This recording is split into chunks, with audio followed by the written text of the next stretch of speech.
Hello guys, क्या हाल हैं आपके। Welcome to Arya science academy. मैं हूं मोहम्मद अकील और आज का हमारा टॉपिक फर्स्ट ईयर मैथमेटिक्स से है prove that √2 is a irrational number. तो इसको प्रूव करना है हमने इरेशनल नंबर। तो जैसा कि हमें पता है कि हमारे पास नंबर रैशनल होते हैं और इरेशनल होते हैं। तो अगर हम इसको ये प्रूव कर दें कि ये रैशनल नहीं है, यानी उलट प्रूव कर दें कि हमारे पास ये इरेशनल है, हमने इसे क्या प्रूव करना है कि ये रैशनल नहीं है, तो भी हमारे पास ये बात प्रूव हो जाएगी कि ये नंबर इरेशनल है। तो चलिए स्टार्ट करते हैं। सबसे पहले हम सपोज कर लेते हैं, suppose on contrary that हमने इसके उलट सपोज कर लिया है कि ये इरेशनल नंबर है। हम उलट प्रूव कर रहे हैं कि √2 जो है हमारे पास is a rational number, is a rational number. ठीक है, ये हमने सपोज कर लिया। ठीक है, तो बाय डेफिनेशन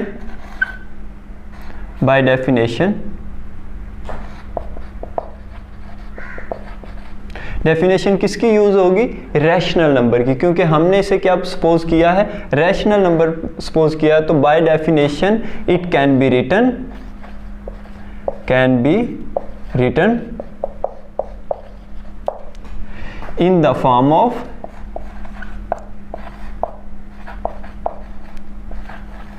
P/Q, क्योंकि अगर ये रैशनल नंबर है तो ये फिर किस फॉर्म में लिखा जाएगा, P/Q की फॉर्म में लिखा जाएगा। ठीक है, where PQ belongs to Z। ठीक है जी। इसके अलावा हम एक और चीज सपोज कर लेते हैं, and P/Q is in lowest form. अच्छा, ये जो चीज़ है ये बहुत इंपॉर्टेंट है। यही हमारा थ्योरम या ये स्टेटमेंट जो है इसको प्रूव करने में कारआमद साबित होगी। इसका मतलब क्या है हम ये समझ लेते हैं। मैं कुछ नंबर ले रहा हूँ, 3/2, 6/4, 12/6। ठीक है जी, ये मैंने एग्जाम्पल के तौर पे कुछ नंबर ले लिए हैं। एग्जाम्पल के तौर पे किस चीज़ को समझने के लिए, लोएस्ट फॉर्म को समझने के लिए। देखिए, इसको अगर मैं कैंसिल करना चाहूँ या इससे छोटा करना चाहूँ तो ये हो सकता है, नहीं हो सकता, क्योंकि ना तो 2 किसी पे डिवाइड हो रहा है और ना 3 हो रहा है। इसमें देखें तो 4 जो है वो 2 पे डिवाइड हो रहा है, तो यहाँ पे 2 आ जाएगा। ये 2 पे डिवाइड हो रहा है तो यहाँ पे क्या आ जाएगा, 3 हो जाएगा। तो इससे भी एक छोटी फॉर्म में मिल गई। इधर आ जाएं, 3 आ जाएगा और 6 आ जाएगा, 1 आ जाएगा और 2 आ जाएगा। ठीक है, तो ये छोटी फॉर्म में बदल गया। ऐसा नंबर जो हमारे पास उससे छोटी फॉर्म में ना तब्दील हो सके उसे हम क्या बोलते हैं, लोएस्ट फॉर्म बोलते हैं। यानी ये लोएस्ट फॉर्म है, 3/2 लोएस्ट फॉर्म है, 2/1 लोएस्ट फॉर्म है। इसके बाद ये किसी भी नंबर पे कैंसल आउट नहीं हो सकते। तो ये बात आपने ध्यान रखनी है कि लोएस्ट फॉर्म का क्या मतलब है। ठीक है जी, हम आगे कंटिन्यू करते हैं। P/Q हमारे पास लोएस्ट फॉर्म में है। तो हमने जैसे कि कहा है कि ये P/Q हमारे पास रैशनल नंबर है, तो सॉरी, हमारे पास जो 2 है वो रैशनल नंबर है, तो हम P/Q की फॉर्म में लिख सकते हैं। ठीक है जी, यहाँ पे हम स्केयर ले लेंगे दोनों तरफ, taking square on both side. दोनों तरफ क्या करेंगे, स्केयर ले लेंगे। ठीक है जी, तो हमारे पास क्या बन जाएगा, P/Q स्केयर, और दूसरी तरफ √2 था तो उसका भी क्या आ जाएगा, स्केयर आ जाएगा। ठीक है जी, अब स्केयर को देखें, ये 2 तो इस अंडर रूट से कैंसिल हो गया। इधर हमारे पास क्या बन गया, p का स्क्वायर ओवर q का स्क्वायर और 2।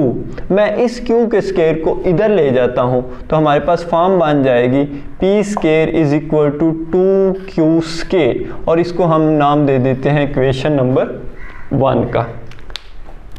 अब यहाँ पे एक बात समझने वाली है कि ये जो है 2q से मल्टीप्लाई हो रहा है, ठीक है। जैसे मैं एक एग्जांपल यहाँ पे लिख देता हूँ कि देखें, मैं अगर कहूँ कि हमारे पास m जो है वो इक्वल टू 2n है, तो इसका मतलब है m मल्टीपल ऑफ 2 है। m जो है n की हम जो भी वैल्यू लेंगे उसको अगर हम 2 से मल्टीप्लाई करेंगे तो m बनेगा। जैसे कि n की वैल्यू अगर मैं n1 ले लेता हूँ तो m क्या आ जाएगा, 2 इंटू 1 m आ जाएगा 2, ठीक है। और अगर मैं n की वैल्यू 2 ले लेता हूं तो m क्या हो जाएगा, 2 इंटू 2, तो हमारे पास आंसर क्या आ जाएगा, 4 आ जाएगा। यानी कि ये मल्टीपल ऑफ 2 है, जो भी नंबर होगा उसको 2 से अगर मल्टीप्लाई कर दें तो ये इसकी वैल्यू बनेगी, ठीक है। तो इसी तरह यहाँ पे भी क्या है, मल्टीपल ऑफ 2 है लेकिन ये है स्क्वायर में, तो इसीलिए यहाँ पे हम इस पे थ्योरम अप्लाई करेंगे जिससे ये स्क्वायर से निकल आएगा जी। यहाँ पे हम थ्योरम लिख लेते हैं। थ्योरम की हम जस्ट स्टेटमेंट लिख देते हैं और उसी स्टेटमेंट को हम आगे फॉलो करेंगे, ठीक है जी।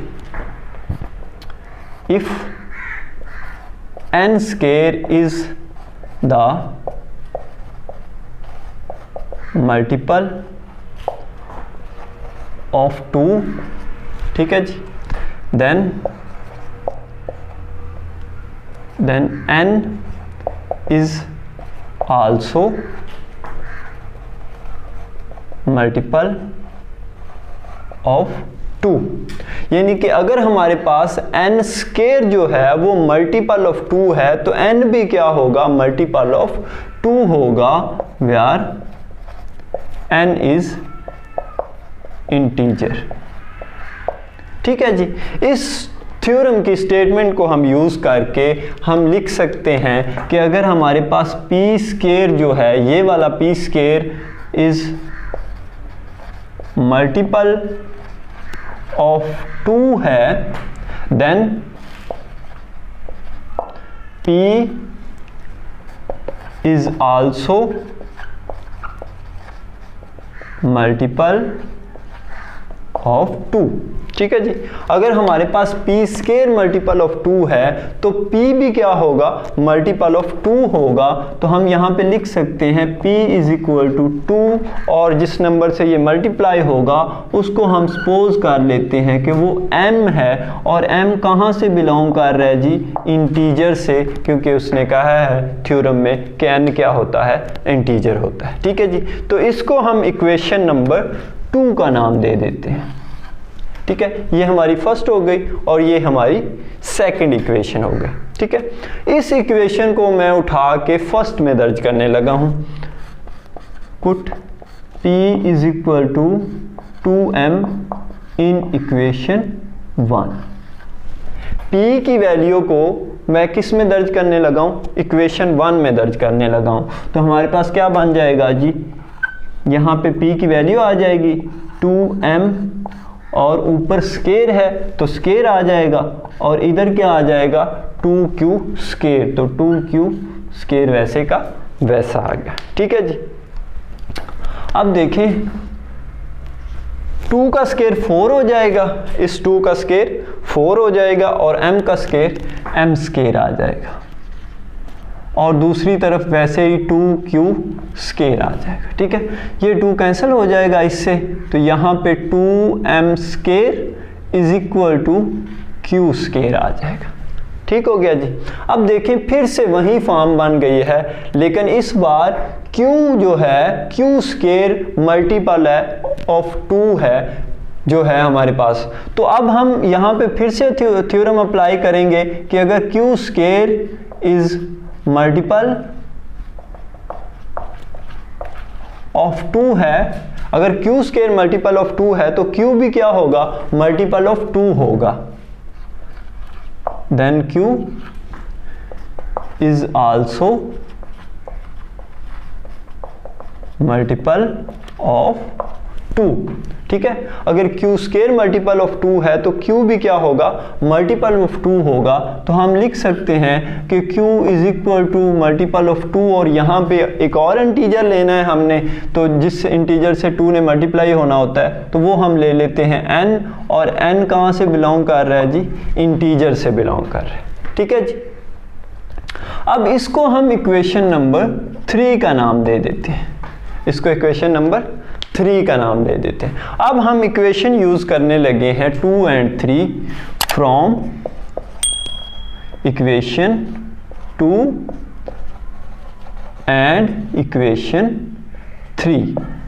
2 और 3 इक्वेशन को देखें, क्योंकि हमने P बटा Q की फॉर्म में लिखना है, तो P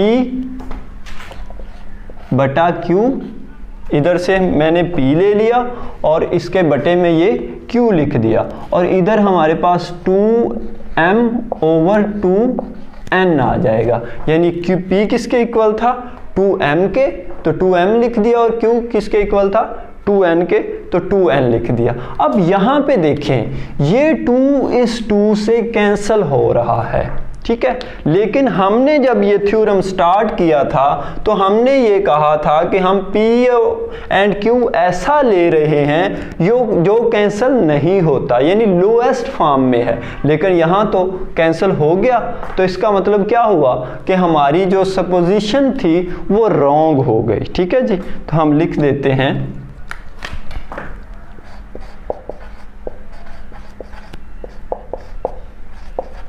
hence it contradiction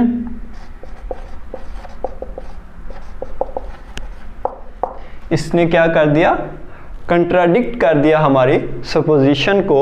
तो क्या होगा, √2 is irrational number, irrational number, क्योंकि हमारी कंट्राडिक्शन हो गई है। हमने ये सपोज किया था कि ये रैशनल नंबर है, और एंड पे रिजल्ट ने ये प्रूव कर दिया कि ये रैशनल नहीं है, तो फिर क्या बच गया, हमारे पास इर्रेशनल नंबर ही बच गया। तो हम कह देंगे कि √2 इज़ अ इर्रेशनल नंबर। इसी तरह हमारे पास √3 है, √5 है, √7 है, इसी तरह √n where n belongs to z integer prime से बिलोंग करता हो, क्योंकि ये हमने प्राइम से लेने। ये जितने भी प्राइम नंबर्स के अंडर आएंगे, इन सब को आप इन रैशनल इस मेथड के ज़रिए कर सकते हैं, ठीक है। उम्मीद है आपको आज का लेक्चर समझ आया होगा। अगर आप कोई और चीज़ जो मिस हो गई हो आपकी नज़र में, या आपको कोई चीज़ समझ ना आई हो, तो आप उसके बारे में कमेंट बॉक्स में अपनी राय दे सकते हैं या कुछ पूछ सकते हैं। मिलते हैं नेक्स्ट वीडियो में। आप कोशिश कीजिएगा कि अपनी दोस्तों के साथ, अपने अहबाब के साथ वीडियो को शेयर करें, वीडियो को लाइक करें, और चैनल को लाजमी सब्सक्राइब कर लीजिएगा। इंशाल्लाह मिलते हैं नेक्स्ट वीडियो में। अल्लाह हाफिज़।